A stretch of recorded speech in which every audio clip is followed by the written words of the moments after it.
দেখুন, গরু কিন্তু দুধ দেয় না, আমরা জোর করে ছিনিয়ে নেই দুধ, তাই না? গাধা কিন্তু অত ভার বহন করতে চায় না, আমরা জোর করে গাধাকে পিটিয়ে তার পিঠের মধ্যে তুলে দেই, তারপরে গাধা যেতে শুরু করে। দেখুন, বনের বাঘও কিন্তু দুধ দেয়।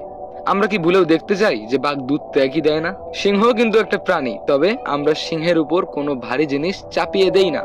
কিন্তু তারপরেও এই গরু বা এই গাধাদেরকে দিয়ে যে আমাদের এত উপকার হচ্ছে, তারপরেও কিন্তু দিন শেষে এদের নামটা বোকা বোকা নাম, তাই না? এই যে গরু, এটা এক ধরনের গালি। আমরা যাকে তাকে গালি দেই, গরু বলে, গাধা বলে গালি দেই।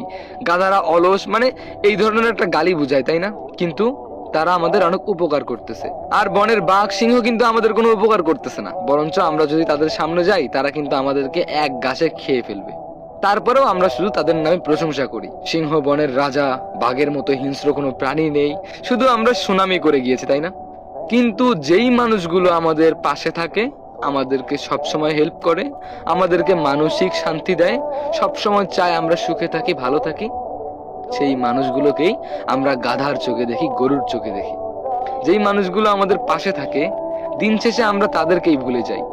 আর যেই মানুষগুলো একটু মিথ্যে আশা দেয়, যেই মানুষগুলো একটু মিথ্যে কথা সুন্দরভাবে গুছিয়ে বলে, সেই মানুষগুলোকে আমরা মাথায় করে রাখি।